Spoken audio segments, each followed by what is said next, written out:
Hello, guys. Welcome back. I'm back today and ready for some new reports. We're gonna have a few Netflix things, Discovery, and their demon or monster stuff that they released.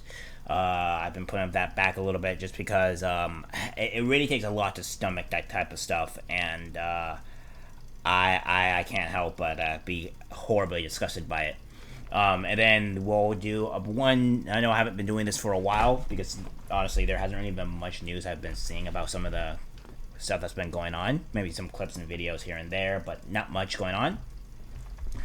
So we'll be doing some about some of the men's stuff that's been going on here, and I may get around to the Elon Musk thing, to where he might be the temporary CEO, but all in due time, good friends.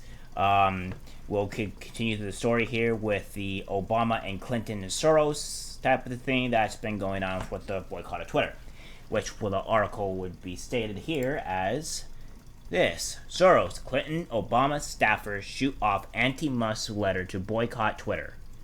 After Musk tweeted about who funds these organizations that want to control your access to information, the report surfaced late on Wednesday that the groups behind the anti-mask campaign belong to wealthy Democratic donors and their family foundations, labor unions, and the government of European nations.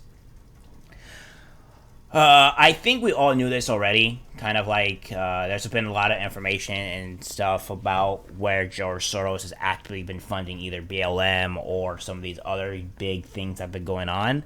And it's finally being released. I mean, we knew about this, but of course, the far left and everybody wants to denounce or not realize realize that it's actually happening. But we all knew this was happening, and George Soros honestly needs to be put in jail for endangering hundreds of lives. But I digress. We kind of knew this was happening behind the scenes. It's just nobody was really trying to talk about it. The article continues to say, after 26 activists, organizations, and NGOs signed a letter to Twitter advertisers asking them to boycott the platform if Elon Musk makes content moderation changes. It has been revealed that some of these groups are funded or tied to billionaire philanthropist George Soros, former U.S. Presidents Bill Clinton, and Barack Obama. After Musk tweeted about who funds these organizations that want to control your access to information, the report surfaced on late Wednesday that the groups behind the anti-Musk campaign belong to wealthy Democratic donors and their family foundations, labor unions, and the governments of European nations. Elon Musk's takeover of Twitter will further toxify our information ecosystem and be a direct threat to public safety, especially among those already most vulnerable and marginalized, the groups wrote to advertisers. No, but also yes. And let me elaborate on that. I'll go more in detail in the next report. But Elon Musk may or may not potentially add Jack Dorsey into the back as CEO, which would be a horrible, terrible, god awful mistake if he does. But if he does that, then that's a huge problem. And it goes back to being the same thing, same hellhole that it's always been, right?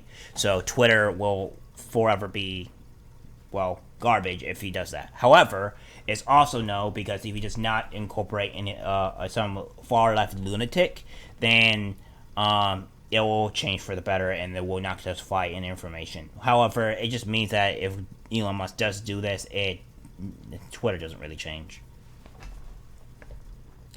Under Musk management, Twitter risks becoming a cesspool of misinformation with your brand attached, polluting our information ecosystem in a time where trust in institutions and news media is already at an all-time low, the group wrote. The Daily Mail first revealed the people behind the 26 groups. One of the groups, Accountable Tech, is a Washington, D.C. based group led by Nicole Begill, a political campaigner and founder of the 2017 Tax March, and Jesse Lerich, a former foreign policy spokesman for Hillary Clinton's campaign and the nephew of David Axelrod, former senior advisor to Barack Obama. Another group called Media Matters for America began in May 2004 by David Brock, a former conservative journalist who turned liberal in 2017, was described by Politico as a Democrat's attack dog. The Clinton enforcer, who raised tens of millions of dollars and created a far-reaching web of outside groups to push her presidential candidacy, is now training his sights on Trump, the report had said. Ultraviolet Group is backed by numerous family foundations, including that founded by Warren Buffett's son Peter, Novo Foundation. The Access Now Group has its largest donor in the Swedish government's development agency, SIDA, followed by Soros' Open Society Foundations. The governments of Denmark, Germany, and the Netherlands have contributed large amounts, as well as Canada's government, according to Daily Mail. Musk on Thursday tweeted, "Interesting. I wonder if these organizations are fully aware of what the organizations are doing." The groups warned that advertising on Twitter would see their company risk association with a platform amplifying hate, extremism, health misinformation, and conspiracy theorists.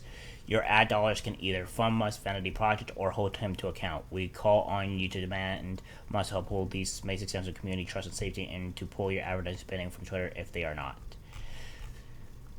Yeah, I mean, it's not really surprised. The far left, and I would say Democrats, are doing some really messed up things behind the scenes, and again, like I said, we've known this. We all know that to trust Bill Clinton and Barack Obama. Actually, we all know that he started the part of the race war to begin with. The reason why race is more divided today than it has been in many, many years. And all that terrible stuff that's been going on. So yeah, it's amazing to me to think that a lot of these things are finally coming to light. Whenever we all knew this, it's just we just didn't want to believe it or something. It's a crazy world that we live in, man, and I can't possibly see how this is gonna end up going any well. I'm hoping what Elon Musk does the correct things. If he does become the temporary CEO, as the article says, that he fixes things. But yeah, I mean, this is not too surprising. Maybe it's nice to know on who actually funded some of these things to get more direct contact and more direct information. But it's not really a surprise that they're doing this. So, yeah, and let me say, the Republicans are also at fault too, guys. That we have some very bad Republicans that need to be ousted and called out for their shit too. All sides need to do this. It's not just the far left. It's not just the Democrats. It's not just the Republicans, because it's all of them. We have to call out every last single one of them whenever they do some shady, messed up, weird shit. It needs to be called out. And as far as we do this, we can make our country and society better, rather than trying to turn a blind eye to which side that we're on. A lot of people will like to just blindly believe on one side or go to pick one side rather than kind of call out each side, and that's what we need to do. Unfortunately, I would say it is the Democrats, where they're destroying societies, destroying lives and stuff like that. So I mean, there's going to be more of a certain group. Right now, it's the Democrats. Maybe later it might be the Republicans, and we'll have to call them out too. All right, guys, that's it for the video. Like, subscribe, and see you in the next one. Take care. Thanks for watching this clip from my podcast that I make every day, Monday through Friday, 3 o'clock p.m. PST all the way to 5 o'clock p.m. PST. If you like what you see, please subscribe, like, and comment. And I'll see you guys in the next video. Take care.